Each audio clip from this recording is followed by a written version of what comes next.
Hey, what's going on? This is Jarrell with 309Threads, here to give a time-lapse video on a process known as screen print transfer.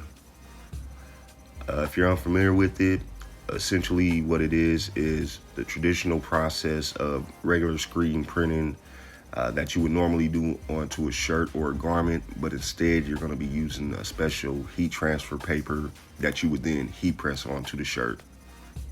One of the major benefits about this process that I like is the ability to help curb any inventory and overhead costs, in the sense of, instead of printing directly onto a shirt that may run the risk of not selling due to not enough stock of a certain size or style of shirt, you're printing directly onto the sheet of paper that you can use kind of like a print on demand type process.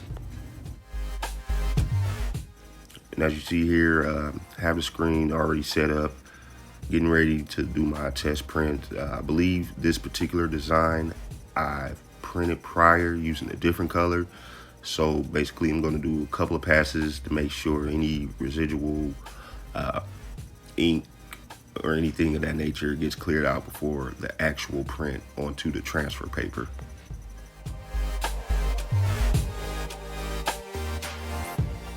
And with the first pass, you see the image doesn't come out fully, which is okay because it's just a matter of doing a couple of passes for the full image to come out opaque.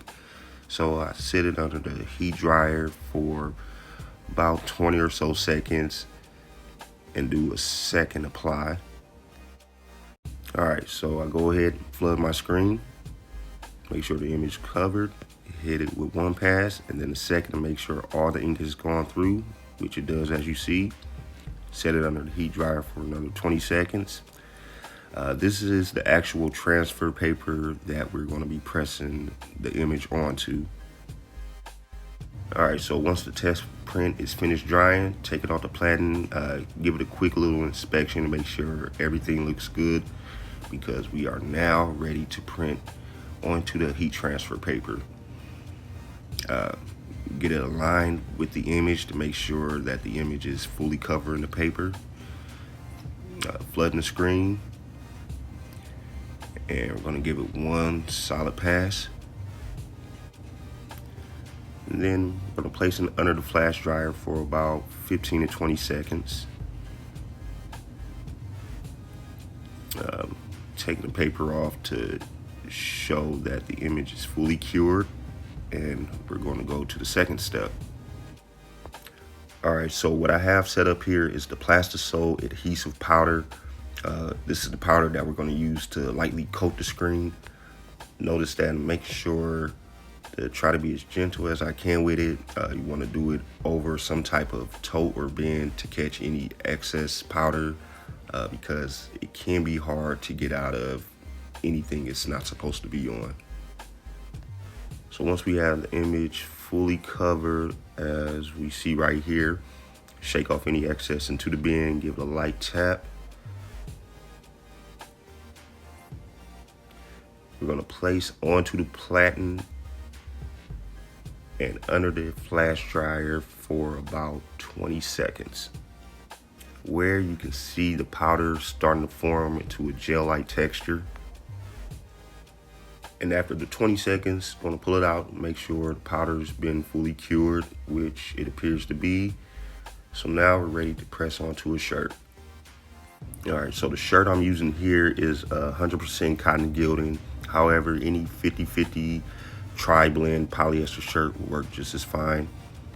Gave it a press for a few seconds to knock out any wrinkles. And now I'm going to slightly fold the sheet in half to just create a midpoint for the alignment. All right, so now what I'm doing is centering the shirt, using the collar as a focal point, as the midpoint. About 3 to 4 inches below the collar is where I try to align it. Should also mention that the heat press is set for 385 degrees for a 15-second press. So this is going to be a hot peel. Starting at one corner, we're going to pull in one fluid motion. I did notice a little piece of detail didn't affix to the shirt, which isn't a big issue. I simply know that either the time or the temperature needs to be adjusted. But all in all, print came out good. So now I'm just panning out any of the edges and the little details that may have curled once pulling the sheet up, which is perfectly fine because we're going to take our Teflon sheet and give it a second press for about 10 to 15 seconds. And of course, it's going to be a hot peel again. So one fluid motion, remove the Teflon paper, pull it out. Everything looks good. Give it a quick stretch test to show no cracking or anything of that nature. And there you have it.